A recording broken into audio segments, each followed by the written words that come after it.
Imagine you can't see what's in front of you. Pretty scary, right? In physical terms, it makes a huge difference. And the same is true of the way we manage risk. Risk blindness can be a major problem for some people or projects or organisations. If we can't see risk, we can't manage it because we don't know it's there.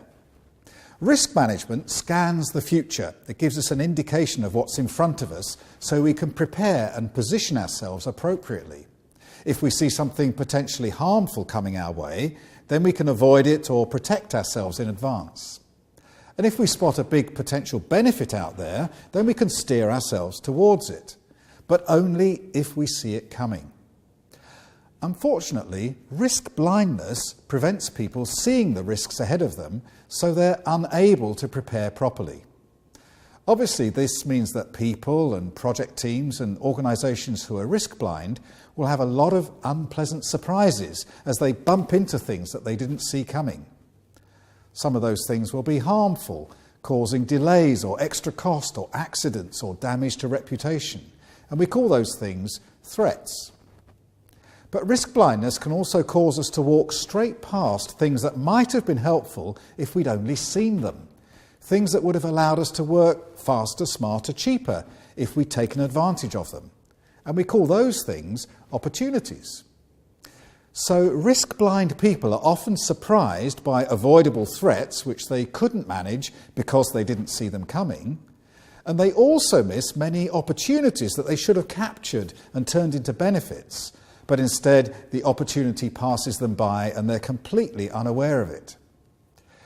Frequent unpleasant surprises and missed opportunities lead to a culture of firefighting and crisis management in our projects and businesses, as we have to cope with the results of unmanaged risk. And then this distracts us from the real job of getting on with creating value and delivering benefits to our stakeholders. We become reactive, which isn't always the best way to deal with things, instead of having time to consider our options and respond properly. Risk-blind people also find it hard to understand what others are talking about when they describe risk. They just don't see it. Why are you worrying about these imaginary things? I can't see anything wrong. Don't worry, it'll be fine. They don't see the need for a risk process either. Why waste time on risk reviews if you can't see any risks? Fortunately, risk blindness can be treated and cured, allowing people to see what they've been missing. First, risk-blind individuals or projects or organisations need to become aware that there are risks out there that they can't see but that could affect them.